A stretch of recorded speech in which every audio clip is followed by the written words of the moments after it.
الحمد للہ وحدہ والصلاة والسلام علی من لا نبی بعدہ اما بعد فاعوذ باللہ من الشیطان الرجیم بسم اللہ الرحمن الرحیم قال اللہ تبارک و تعالی فی الکلام المجید والفرقان الحمید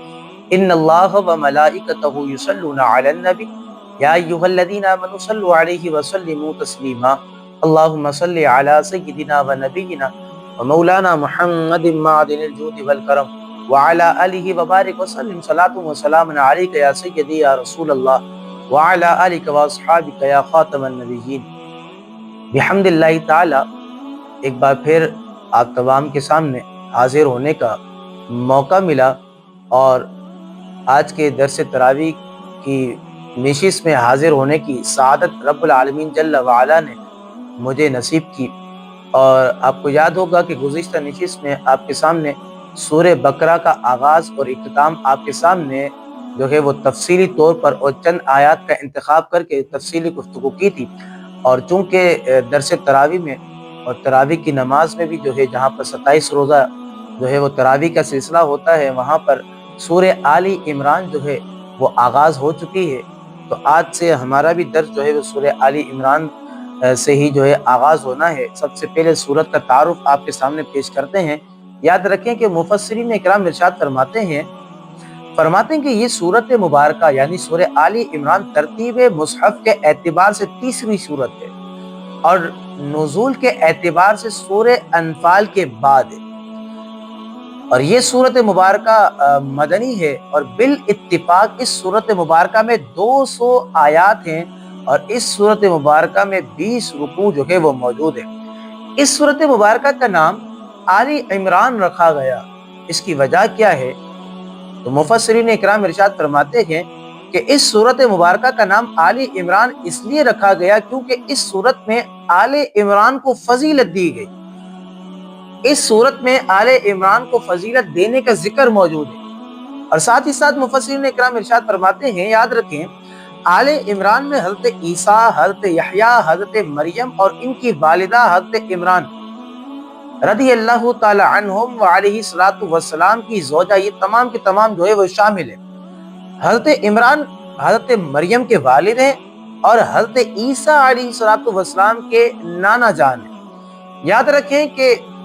آل عمران کے متعلق سب سے زیادہ آیات اللہ تبارک و تعالیٰ نے اسی صورت میں نازل فرمائی ہیں، جن کی تعداد مفسرین نے 80 سے زائد لکھی۔ اسی لیے اس صورت مبارکہ کو سورہ آل عمران کہا جاتا ہے، اسی لیے اس سورت مبارکہ کا نام سورہ آل عمران رکھا گیا۔ اس سورت مبارکہ کی بھی فضیلت ہے، اس سورت مبارکہ کی بھی برکت ہے۔ چنانچہ حضرت مکحول رضی اللہ تعالیٰ عنہ سے روایت ہے، وہ فرماتے ہیں کہ جو کوئی شخص جمعے کے دن سورہ آل عمران کی تلاوت کرتا ہے تو رات تک فرشتے اس کے لیے دعائیں کرتے رہتے ہیں، اور یہ روایت سنن دارمی کے اندر موجود۔ اسی طرح ایک اور روایت ہے کہ روایت کرنے والے حضرت عثمان بن عفان رضی اللہ تعالیٰ عنہ ہیں، آپ فرماتے ہیں کہ جو شخص رات میں سورہ آل عمران کی آخری آیتیں پڑھے گا تو اس کے لیے پوری رات عبادت کرنے کا ثواب لکھا جائے گا۔ تو یہ جو ہے اس سورت مبارکہ کی فضیلت ہے، اس سورت مبارکہ کی اہمیت کو جو ہے یہاں پر ظاہر کیا گیا ہے۔ اب اس سورت مبارکہ کی آیات پر آپ کے سامنے گفتگو کرتے ہیں تاکہ جو ہے اس سورت مبارکہ میں رب العالمین جل وعلا نے اپنے بندوں سے کیا فرمایا ہے وہ ہمارے سامنے ظاہر ہو جائے، ہمارے سامنے روشن ہو جائے۔ یاد رکھیں اس سورت مبارکہ کی آیت نمبر 31 ہے، رب العالمین جل وعلا فرماتا ہے قُلْ إِن كُنتُمْ تُحِبُّونَ اللَّهَ فَاتَّبِعُونِي يُحْبِبْكُمُ اللَّهُ وَيَغْفِرْ لَكُمْ ذُنُوبَكُمْ وَاللَّهُ غَفُورٌ رَحِيمٌ۔ بڑی بہترین آیت کریمہ ہے۔ یوں تو ساری ہی آیت کریمہ جو ہے وہ بہترین ہے، عمدہ ہے، حسین ہے، جمیل ہے، لیکن اس آیت کریمہ کا حسن ایک نیا ہی چہرہ سامنے لے کر کے آتا ہے۔ اس آیت مبارکہ کا حسن جو ہے بندے کے ایمان کو تازگی دیتا ہے۔ دیکھیں رب العالمین جل وعلا نے کیا فرمایا کہ اے حبیب آپ فرما دو، اے لوگو اگر تم اللہ سے محبت کرتے ہو، ان کنتم تحبون اللہ، اگر تم اللہ سے محبت کرتے ہو تو فاتبعونی،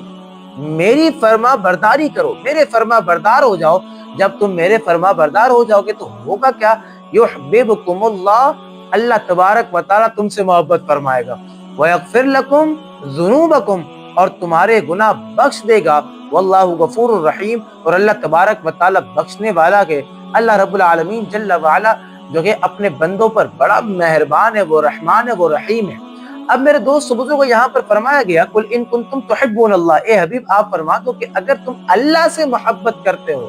تو محبت کا معنی کیا ہوتا ہے؟ پھر علامہ راغب اصفہانی رحمت اللہ تعالی علیہ ارشاد فرماتے انسان جس چیز کو اپنے زعم میں، اپنے گمان میں اچھا گمان کرتا ہے، اس چیز کے ارادے کو جو ہے یہ محبت کہتے ہیں۔ اور یاد رکھیں جو بندہ اللہ سے محبت کرتا ہے اس کا معنی کیا ہے؟ اس کا معنی مفسرین اکرام ارشاد فرماتے ہیں اس کا معنی یہ ہے کہ بندہ اللہ کے قرب کا اور اس کی رضا کا طالب، اس کی رضا کا جو ہے بندہ طالب ہے، یہ بندہ اللہ سے محبت کرتا ہے تو اس کا معنی یہ ہے۔ لیکن یہاں پر فرمایا کہ یحببکم اللہ، اللہ بھی تم سے محبت فرمائے گا۔ تو اللہ جب بندے سے محبت فرمائے اس کا معنی کیا بنتا ہے؟ یہاں پر مفسرین اکرام ارشاد فرماتے ہیں کہ اللہ تعالیٰ جو بندے سے محبت فرماتا ہے اس کا معنی یہ ہے کہ اللہ تبارک و تعالیٰ اپنے بندے پر انعام فرماتا ہے،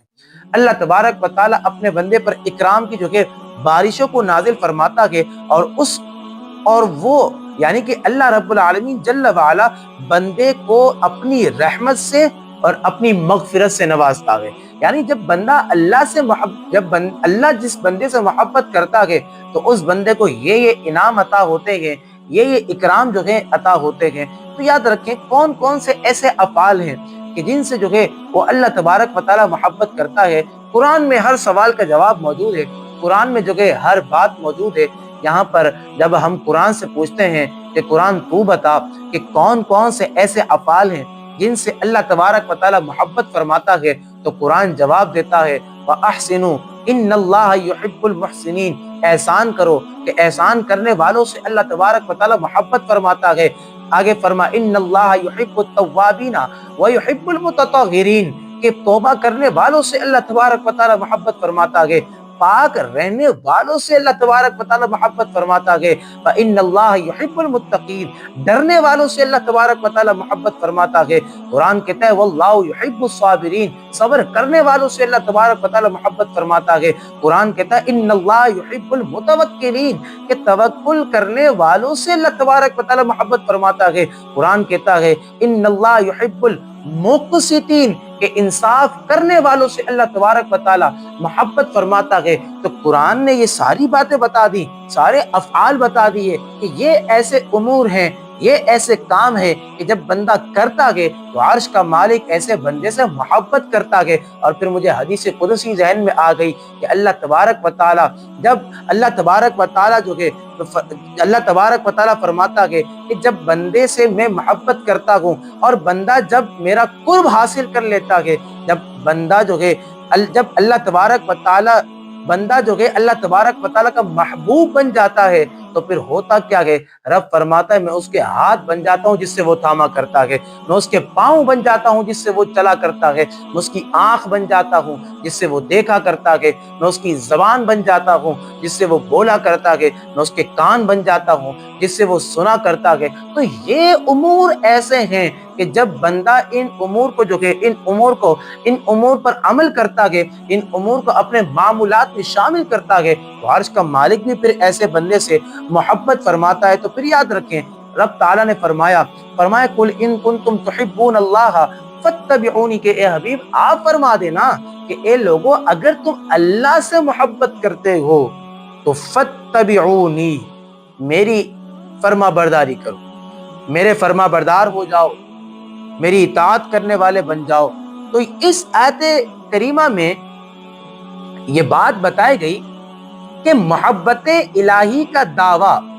حضور کریم علیہ الصلوۃ والسلام کی اتباع اور فرما برداری کے بغیر قابل قبول ہی نہیں، اور جو اس دعوے کا ثبوت دینا چاہتا ہے کہ میں اللہ سے محبت کرتا ہوں، جو اس دعوے کا ثبوت دینا چاہتا ہے اس کو جو ہے نبی کریم علیہ الصلوۃ والسلام کی اتباع کرنی پڑے گی، اس کو حضور کریم علیہ الصلوۃ والسلام کی اطاعت کرنی پڑے گی۔ یعنی آپ کو محبت والے جملوں کے ساتھ سمجھائیں کہ جو محبت الہی کا دعویٰ کرتا ہے اس کے لیے ضروری یہ ہے کہ غلامی مصطفیٰ کا پٹا اپنے گلے میں باندھ لے، غلامی مصطفیٰ کو اختیار کر لے، کیونکہ قرآن کہتا ہے تحبون اللہ، اگر تم اللہ سے محبت کرتے ہو تو رب تعالیٰ نے فرمایا اے حبیب ان سے کہہ دو نا فاتبعونی، میری اطاعت کرو، میری فرما برداری کرو، میرے فرما بردار ہو جاؤ، میری اتباع کرو۔ جب تم میرے فرما بردار ہو جاؤ گے نتیجہ کیا ملے گا؟ عرش کا مالک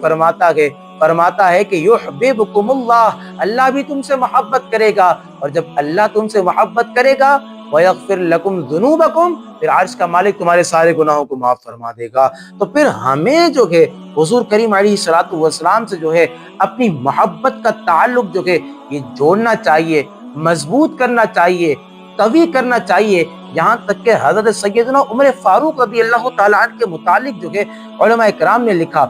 آپ جو ہے حجر اسود کے پاس آئے، دیکھیں حضور سے کتنی محبت کرتے تھے، حضور کی اطاعت کتنی کرتے تھے، حضور کی فرما برداری کتنی کرتے تھے۔ کہتے ہیں کہ حضور فاروق اعظم رضی اللہ تعالیٰ عنہ حجر اسود کے پاس آئے اور حجر اسود کو بوسہ دیا، اور بوسہ دے لینے کے بعد آپ فرمانے لگے، فرماتے ہیں کہ خدا کی قسم میں جانتا ہوں کہ اے حجر اسود تو ایک پتھر ہے، تو ایسا پتھر ہے کہ نہ نفع دے سکتا ہے نہ نقصان دے سکتا ہے، لیکن میں نے تجھے بوسہ دیا، اس کی وجہ یہ ہے کہ عمر کی آنکھوں نے نبی کو بوسہ دیتے ہوئے دیکھا ہے۔ اگر سیدنا عمر فاروق رضی اللہ عنہ فرماتے ہیں اگر میں نے نبی کریم علیہ الصلوۃ والسلام کو تجھے بوسہ دیتے ہوئے نہ دیکھا ہوتا تو عمر بھی تجھے ہرگز بوسہ نہیں دیتا۔ تو یہ اتباع رسول ہے، یہ اطاعت رسول ہے، تو ہمیں بھی حضور کریم علیہ الصلوۃ والسلام کی اتباع کے اندر جو کہ اپنے چہرے کو داڑھی سے سجانا چاہیے، ہمیں بھی حضور کریم علیہ الصلوۃ والسلام کی اطاعت میں اپنی جبینوں کو، اپنے ماتھوں کو جو کہ رب کی بارگاہ میں جھکانا چاہیے اور رب کی عبادت کرنی چاہیے، کیونکہ جب بندہ رب کی عبادت کرتا ہے تو رب بھی راضی ہو جاتا ہے، رب کا حبیب بھی راضی ہو جاتا ہے۔ تو یہاں پر جب بندہ محبت الہی کا دعویٰ کرتا ہے تو پھر اس کے لیے ضروری یہ ہے، اس کے لیے لازمی یہ ہے کہ وہ غلامی مصطفیٰ کو بھی پھر جو ہے وہ اختیار کرے۔ اب ہم آیت پر گفتگو کرتے ہیں، سورہ آل عمران کی آیت نمبر 35 سے جو ہے آغاز ہو رہا ہے، اس کا پورا خلاصہ آپ کے سامنے پیش کر دیتے ہیں تاکہ جو ہے وہ خلاصے کے طور پر آپ جو ہے آیت کا مفہوم اور معنی بالکل آپ کے سامنے واضح اور عیا ہو جائے۔ معنی کیا ہے؟ کہتے ہیں حضرت مریم رضی اللہ تعالیٰ عنہ کی والدہ محترمہ جو ہے آپ نے منت مانی تھی کہ مجھے جو اولاد ہوگی وہ اولاد میں بیت المقدس کے لیے خادم کے طور پر جو ہے اللہ کی بارگاہ میں پیش کر دوں گی، مجھے جو بھی اولاد ہوگی۔ اور یاد رکھیں حضرت مریم رضی اللہ تعالیٰ عنہ کی ولادت سے پہلے ہی آپ کے والد ماجد کا جو ہے وہ انتقال ہو گیا۔ جب آپ کی ولادت ہوئی تو منت کو پورا کرتے ہوئے آپ کی والدہ محترمہ نے جو کہ بیت المقدس کی خادمہ کے لیے آپ کو جو کہ وہ پیش کر دیا۔ تو جب پیش کیا تو حضرت زکریا علیہ الصلوۃ والسلام کی کفالت میں جو کہ حضرت مریم رضی اللہ تعالی عنہا جو وہ آئی۔ حضرت زکریا علیہ الصلوۃ والسلام جو کہ بڑے عمر رسیدہ تھے، آپ جو کہ بزرگ تھے، آپ کی عمر جو کہ وہ بڑی تھی۔ کہتے ہیں کہ حضرت مریم رضی اللہ تعالی عنہا کی شان اور عظمت یہ ہے کہ آپ نے جو ہے کسی بھی عورت کا دودھ نہیں پیا، کسی بھی جو ہے آپ نے خاتون کا دودھ نہ پیا۔ اسی کے ساتھ حضرت یہاں پر مفسرین اکرام نے مزید اس بات کو بھی لکھا، فرماتے ہیں کہ حضرت مریم رضی اللہ تعالیٰ عنہ کی شان اور عظمت یہ تھی کہ حضرت مریم رضی اللہ تعالیٰ عنہا کے پاس بے موسم پھل موجود ہوا کرتے تھے، اور یہ آپ کی کرامت تھی۔ آپ سے بچپن کی حالت میں جب پوچھا نا کہ اے مریم یہ بے موسم کے پھل آپ کے پاس کیسے موجود ہیں، تو آپ رضی اللہ تعالی عنہا نے بیان فرمایا کہ یہ اللہ پاک کی طرف سے مجھے عطا کیے جاتے ہیں، اللہ تبارک و تعالیٰ کی طرف سے مجھے عطا کیے گئے ہیں۔ تو حضرت زکریا علیہ الصلوۃ والسلام نے خیال فرمایا کہ جو پاک ذات حضرت مریم رضی اللہ تعالی عنہا کو بنا موسم کے اور بغیر سبب کے پھل اور میوے عطا کرنے پر قادر ہے،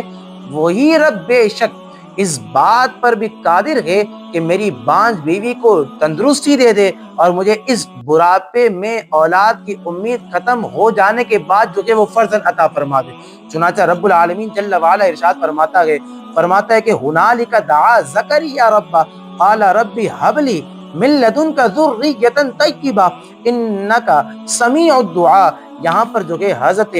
مریم رضی اللہ تعالیٰ عنہ کا جب یہ واقعہ آپ کے سامنے چلا تو ہنالک دعا زکریا رب، جب حضرت زکریا علیہ السلام نے ماجرا دیکھا، قرآن کہتا ہے وہی زکریا نے اپنے رب سے دعا مانگی، عرض کی کہ اے میرے رب مجھے اپنی بارگاہ سے پاکیزہ اولاد عطا فرما، انک سمیع الدعاء، کہ بے شک تو ہی تو دعاؤں کو سننے والا ہے۔ اللہ اکبر۔ یہاں پر ہمیں اس بات کو سمجھنا ہے اور عقیدے کی بات آپ کے سامنے کرنا چاہتا ہوں، وہ یہ ہے کہ دیکھیں بے موسم کے پھل حضرت مریم کے پاس موجود، بغیر سبب کے میوے حضرت مریم کے پاس موجود، اور کہتی ہیں کہ مجھے اللہ تبارک و تعالیٰ کی طرف سے عطا کیے جاتے ہیں، یہ آپ کی کرامت ہے۔ اللہ اکبر۔ یاد رکھیے گا یہاں پر پھر مفسرین اکرام ارشاد فرماتے ہیں کہ جس جگہ پر رحمت الہی کا نزول ہو تو وہاں پر دعا مانگنی چاہیے، وہاں پر رب کی بارگاہ میں جو ہے وہ التجائیں کرنی چاہیے۔ دیکھیں جس مقام پر حضرت مریم کو غیب سے رزق ملتا تھا، وہیں پر حضرت زکریا علیہ السلام نے دعا مانگی، تو کہتے ہیں کہ جب وہاں پر دعا مانگی تو اس سے ظاہر بات یہ ہوتی ہے کہ جب بندہ مومن اللہ کے کسی ولی کی مزار پر جا کر دعا مانگتا ہے تو اللہ تبارک و تعالیٰ دعاؤں کو قبول فرماتا ہے، اللہ تبارک و تعالیٰ پھر التجاؤں کو جو ہے وہ قبول فرماتا ہے۔ اور یہی ہی وجہ ہے کہ خانہ کعبہ اور تاجدار رسالت صلی اللہ علیہ وسلم کے روضہ اقدس اور مزارات اولیاء پر دعا مانگنے میں زیادہ فائدہ ہے،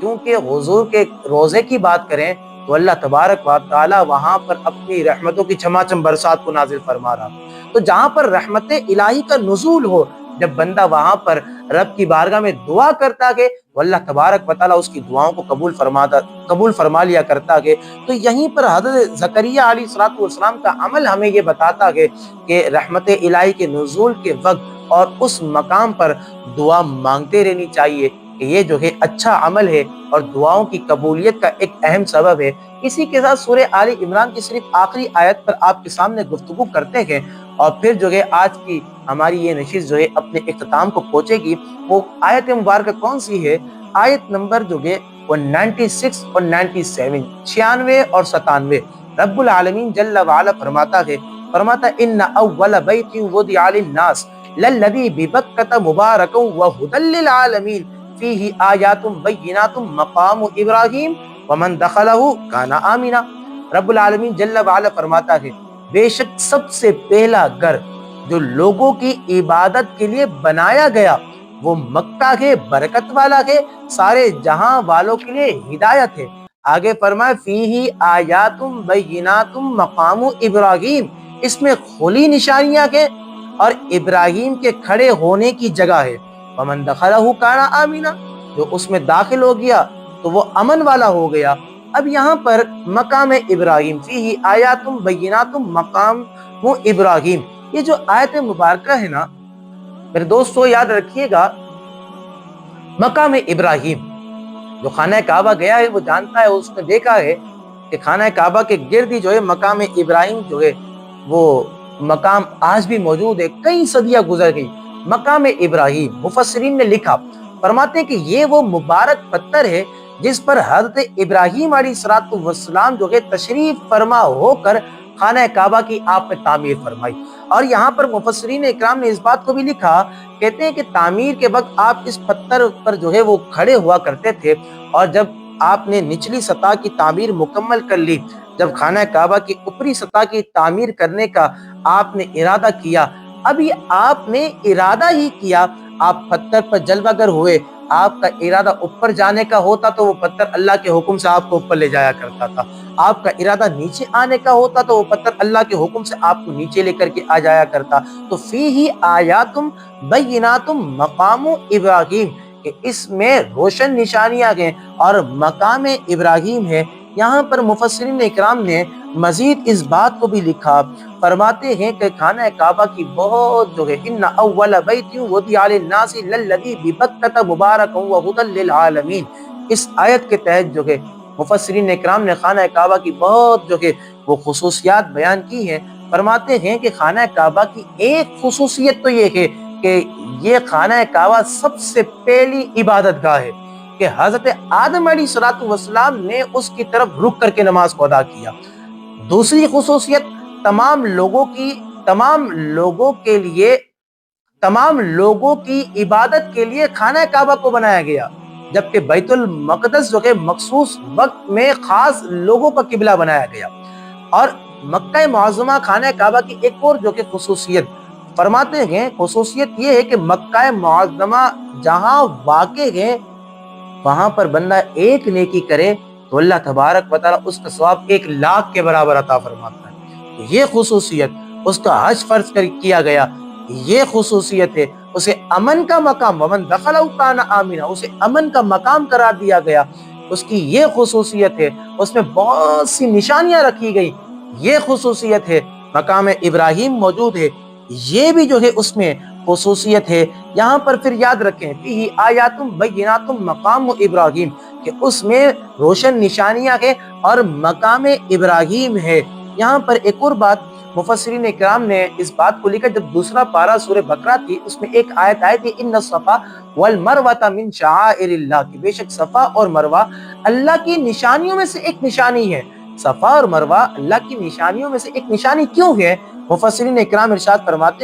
فرماتے صفا ایک پہاڑ ہے، مروہ ایک پہاڑ ہے، اور حضرت بی بی ہاجرہ رضی اللہ تعالی عنہ کے قدم پر جانے کی بدولت یہ شعائر اللہ بن گئے، اللہ کی نشانیاں بن گئی۔ مقام ابراہیم جو ہے یہ اللہ تبارک و تعالیٰ کی کھلی نشانیوں میں سے ایک نشانی ہے۔ یہاں پر ایک عقیدہ بتانا چاہتا ہوں، ایک معلوماتی بات بتانا چاہتا ہوں، وہ یہ ہے کہ جس پتھر سے پیغمبر کے قدم چھو جائیں، اللہ اکبر، وہ جگہ جو ہے برکت والی ہو جاتی ہے، وہ مقام برکت والا ہو جاتا ہے، وہ پتھر عظمت والا ہو جاتا ہے، اللہ کی نشانی بن جاتا ہے، شعائر اللہ میں سے ہو جاتا ہے۔ ارے